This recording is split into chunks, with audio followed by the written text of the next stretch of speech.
Muy buenos días, hermanos. Es un privilegio comenzar la semana y siguiendo el estudio de esta semana. El tema general que tenemos, José, experto en sueños. Y para hoy, lunes 6 de junio, nos toca el tópico, el ataque a José. El día de ayer estuvimos viendo problemas familiares y bueno, nos seguimos sorprendiendo. Algo interesante que nos queda claro es que la Biblia no oculta nada y eso pues lo vamos a digerir bastante para que podamos entender y comprender por qué la palabra de Dios pues no oculta nada a pesar de estos patriarcas, hombres que tuvieron la experiencia de hablar con Dios y sin embargo en problemas. Muy bien, esta mañana nos toca ver, como ya decía, el tópico, el ataque a José por sus hermanos. Y para entrar en el tema de la lección de este día, vamos a orar para que sea Dios el que nos dirija en esta mañana. Padre, te agradecemos por el privilegio y la oportunidad de abrir su santa y bendita palabra. Pedimos su dirección a través de su Santo Espíritu para que podamos entender el consejo y podamos ponerlo en práctica en nuestras vidas y sobre todo compartirlo con aquellos que no lo conocen. Bendiga su palabra y bendícenos al meditar en ella. En Jesús te lo pedimos y se lo agradecemos todo. Amén. Muy bien, hermanos, dice una breve introducción. Por más horribles que parezcan los acontecimientos que ocurrieron a continuación, no son difíciles, dice, de comprender. Estar tan cerca de alguien, definitivamente, a quien dice odias, e incluso tener que relacionarte con él, dice, o con ella, no sé, a quién puedes estar odiando en esta mañana, inevitablemente, dice, tarde o temprano, solo acarreará problemas. Y así fue. Los hermanos de José no estaban muy contentos con él, ya habían pensamientos y al final vamos a hacer una breve aplicación porque la palabra de Dios así nos explica que el pecado primero comienza en la mente y después da fruto, dice. O sea, después se va a las acciones. Y eso fue lo que sucedió en la vida de José con sus hermanos. Ayer bien nos explicaba el hermano Ronnie por qué sus hermanos estaban molestos. Simple y sencillamente por los sueños. Y es que ellos veían allí, tenían celo contra José. Y es difícil en las familias grandes, hermano. Habría que venir de una familia grande para poder entender un poco la situación de José. Y imagínense, lidiar con, ¿qué diríamos? Con 10 hermanos. Bueno, con su hermano menor él no tenía problemas, ¿no? Pero con los otros demás sí, me imagino que todo era problema. Bueno, pues yo diría que José tuvo un poco más de suerte. Yo dependo de una familia de 14 hermanos y de los 14 soy el último. Allá en Oriente le dicen el secaleche. Tremendo. Imagínense, todos mis hermanos tienen pelo y todos hoy en día me preguntan que por qué no tengo pelo. Bueno, hágase la idea. Todos pasaban y me decían, quítate y pum, solo los colcos en la cabeza me dejaron sin pelo. Definitivamente todos los hermanos mayores se enseñorean con los menores y hay que hacer lo que los hermanos mayores dicen realmente, y uno pone confianza en el hermano mayor y a veces uno se ve, como diríamos, traicionado o, o bueno, maltratado por un hermano mayor. Lo mismo le sucedió a José. Bien, para entrar en materia vamos a leer algunos textos. Génesis capítulo 37, seguimos en el capítulo 37. Vamos a leer del 12 quizás del 12 en adelante, quizás hasta como hay por el 18, 19, porque la lectura es bastante larga, pero para que tengamos la idea de lo que sucedió. Y aquí está el panorama, como lo presenta la la Biblia. Génesis 37 del 12 en adelante dice, y fueron sus hermanos, dice, a apacentar las ovejas de su padre en Siquén. Y dijo Israel a José, tus hermanos apacentan las ovejas en Siquén. Ven y te enviaré a ellos. Y él respondió, heme aquí.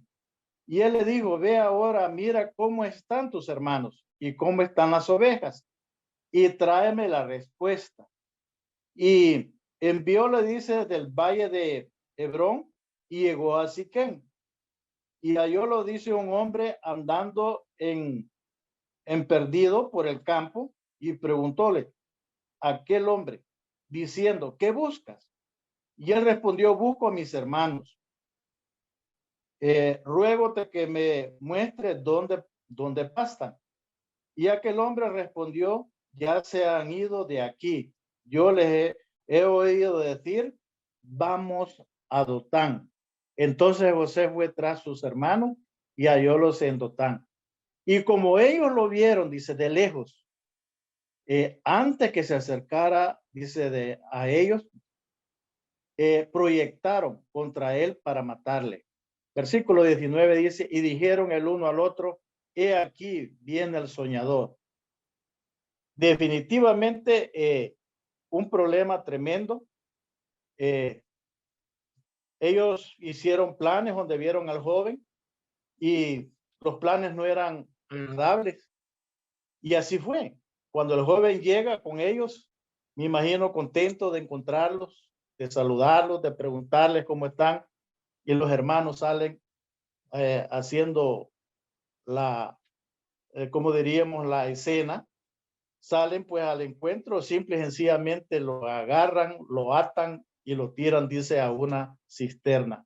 Con la idea, dice, de que más tarde lo matamos y le decimos a nuestro papá que alguna mala bestia se lo mató.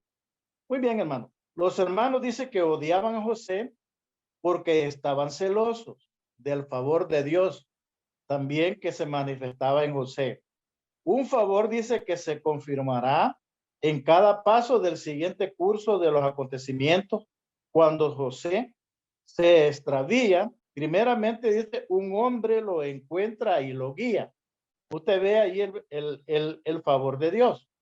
Cuando los hermanos de José planean, dice, matarlo, quien interviene es Rubén y sugiere, dice, en vez de eso, lo arrojen a la cisterna o al pozo. Es difícil imaginar el tipo de odio que se expresa aquí. Es tremendo, hermano. Especialmente entre hermanos. Hermanos, bueno, por lo menos de papá. De madre tal vez no, pero vemos, eran hermanos. Y especialmente dice a alguien de su propia casa.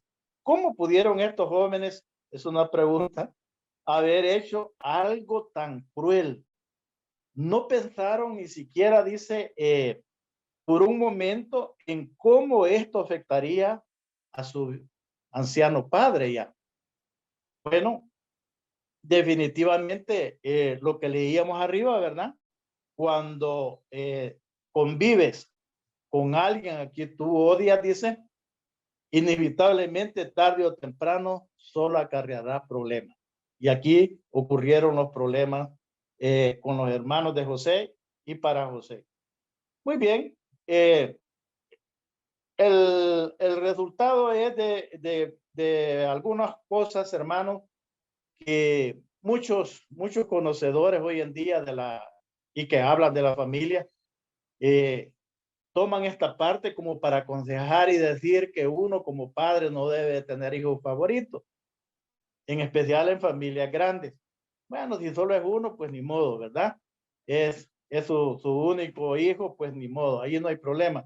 Pero cuando las familias especialmente son grandes, no es bueno, dice, manifestar preferencia para un hijo.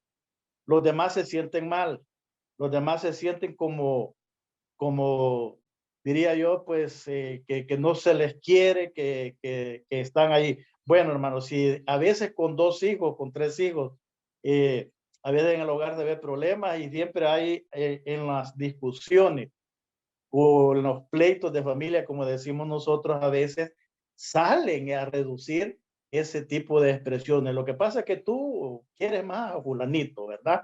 Y a mí no me quiere. Y por ahí, ahora imagínense con familias tan grandes. Y Jacob, quiera o no, hermano, él había de alguna manera abonado para que sus hijos mayores eh, realmente odiaran a su hijo favorito, que era José, porque lo había engendrado en su vejez. Ahora bien, hay un párrafo que me gusta mucho también en Patriarcas y Profetas, página 188, dice, pero algunos de ellos, o sea, los hermanos de José, estaban inquietos, dice. No sentían la satisfacción que habían esperado de su venganza. O sea, de que estaban inquietos y querían, como dijéramos, llevar a conclusión lo que habían pensado, matarlo. Y estaban inquietos, pero en esos malos deseos, en esos malos impulsos que tenían, en esa inquietud que tenían, dice que de repente apareció una caravana que venía. Sigo leyendo el párrafo mejor, dice. Estaban inquietos, no sentían la satisfacción que habían esperado de su venganza. Pronto vieron acercarse una compañía de viajeros y eran ismaelitas procedentes del otro lado del Jordán, que con especias y otras mercancías se dirigían a Egipto. Entonces Judá dice que propuso vender a su hermano a esos mercaderes paganos y en vez de dejarlo allí para que muriera, al obrar así, dice, lo apartaría de su camino y no se mancharían con su sangre. Bueno, aquí la intervención de Judá, podemos decir, libra la vida de José y vemos la experiencia, si vamos a la Biblia, vemos como él dice, ¿para qué nos vamos a manchar las manos? Mejor saquemos un provecho, vendámoslo y alguna ganancia tenemos y así pues no nos manchamos las manos con la sangre de nuestro hermano. Muy bien, el autor de la cartilla dice al final, después de arrojarlo al pozo, proyectando matarlo más tarde, pasa una caravana y Judá les propone a sus hermanos venderles a José. Después que José dice es vendido a los madianitas, estos posteriormente lo venden allá en Egipto. Y nosotros ya sabemos a quién se lo vende, a Potifar. Lo venden en Egipto, dice, lo que anticipa así su gloria, dice, futura. Bueno, pero para que la gloria futura todavía le falta mucho que recorrer al pobre José, sufrir y bueno, ver algunos descansos posiblemente, diría yo, en su vida, porque para él fue algo satisfactorio llegar a servir a la casa de Potifar y definitivamente vemos las expresiones donde dice que él era el que mandaba allí, que disponía de todo y que su amo solo se dedicaba por el pan que iba a comer en el momento que se sentaba a la mesa. De ahí todo era responsabilidad de José. Y José me imagino que se sentía bien. Pero sabemos lo que de continuación pasó y definitivamente José sigue en ese martirio. Ahora bien, mis hermanos, una pregunta para que tú reflexiones, para que te quede en tu mente, en tu corazón, la analices y pienses. ¿Por qué es tan importante buscar el poder de Dios para cambiar los malos rasgos de carácter antes de que puedan, dice, manifestarse en algunos actos que nunca te imaginarías haciendo, dice, en algún momento de tu vida? Cuando vienen pensamientos, hermano, cuando vienen esos pensamientos, y si tú no les pones paros, no les pones alto, pidiéndole a Dios definitivamente que cambie tu mente, que te limpie de esos malos pensamientos, de esos malos deseos, esos pensamientos o esos malos deseos pueden llegar a ser una realidad en tu vida y te vas a ver en graves problemas. Como al final se vieron los hermanos de José. Quiera el Señor, mis hermanos, que aprendamos la lección de este día y que luchemos definitivamente con nuestros malos pensamientos. Que Dios nos limpie nuestra mente y nuestro corazón y pidamos que en vez de esos malos pensamientos, Él ponga en nosotros pensamientos dignos para honra y gloria de su nombre y para edificación de cada una de nuestras vidas.